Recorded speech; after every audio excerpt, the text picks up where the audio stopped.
श्री कृष्णाय नमः। श्री गोपीजन वल्लभाय नमः। श्रीमदाचार्य चरण कमलेभ्यो नमः। जन्माष्टमी जन्मत ही आनंद भयो हरि, जन्मत ही आनंद भयो।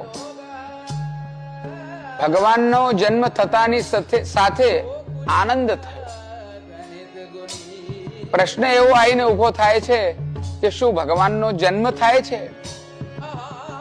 જે ભગવાન અજહ સન અવ્યય આત્મા ગણેલા છે ગીતાજીમાં, વેદોમાં, શાસ્ત્રોમાં, પુરાણાંતરોમાં, એમનો જન્મ કઈ રીતે થાય છે? આ ભગવાન અજન્મા છે, આમનો જન્મ નથી થતો, પરંતુ આ ભગવાનનો પ્રાદુર્ભાવ થાય છે, પ્રાકટ્ય થાય છે। પ્રાદુરાસીત યથા પ્રાચ્યાન દિશિન્દુરીવ પુષ્કલઃ।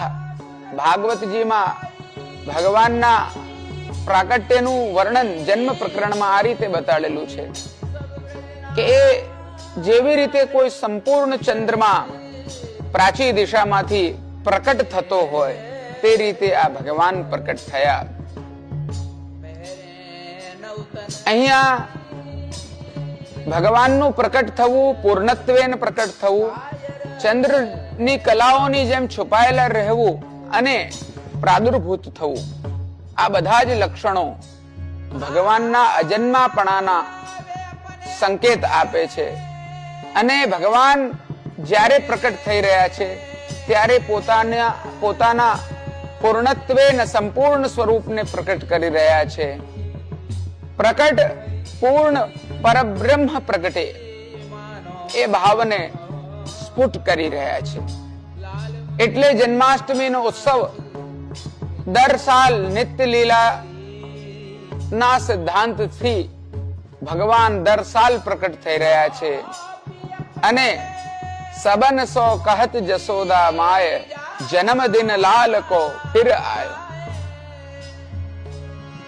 આ ઠાકોરજીનો પ્રાદુર્ભાવ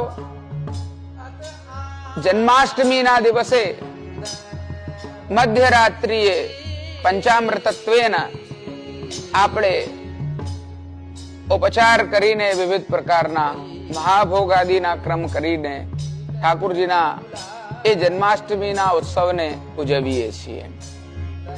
બહુધા પ્રકારના પારંપરિક ક્રમો સાથે આ જન્માષ્ટમીનો ઉત્સવ પ્રાતઃથી લઈને જાગરણ પર્યંત ખૂબ જ મહત્વપૂર્ણ હોય છે।